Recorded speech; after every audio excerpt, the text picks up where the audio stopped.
आज घरमा सिम्पलसँग एकदमै मिठो चाउमिन बनाऊँ है त। मैले चाहिँ त्यसको लागि सुजीको स्पागेटी लिएको छु। हजुरहरूले अरू नर्मल नुडल्स लिएर बनाउँदा पनि भयो। मैले चाहिँ भाँडामा पानी हालिदिए। सानो चम्चाको 1 चम्चा जति मैले नुन हालेर पानी बोइल गर्न राखिदिए। त्यसपछि स्पागेटीलाई बोइल गर्न राखे। यता चाहिँ मैले भेजिटेबल्सहरू तयार गरे। मैले बन्दालाई मसिनोसँग काटे अनि मसँग गाजर पनि थियो। गाजरलाई पनि त्यसै अनुसार मसिनो पारेर काटे।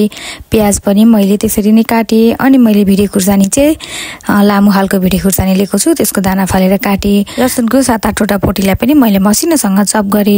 सबै भेजिटेबल्सहरू तयार भयो। मैले चाउमिनको चाहिँ पानी तराउनलाई राखिदिए।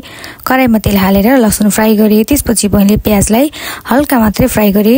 त्यसपछि त्यसमा मैले भेजिटेबल्सहरू हाले। सुरुमा चाहिँ मैले भिजाएको चनालाई राम्रोसँग फ्राई गरे।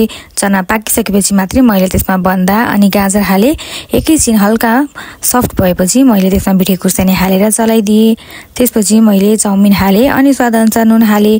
सोया सस पनि हालेको छु अनि मैले राम्रोसँग फ्राई गरे। फ्राई भइसकेपछि मैले त्यसमा हरियो खुर्सानी हाले। हजुरहरूले स्वादअनुसार खुर्सानी हाल्नु होला। अनि एकैछिन फ्राई गएपछि तयार भयो। लास्टमा प्याज र खुर्सानी हालिदिए। हजुरहरूलाई कन्टेन्ट मन पर्यो भने च्यानल सब्स्क्राइब र लाइक गर्न नभुल्नु होला है त।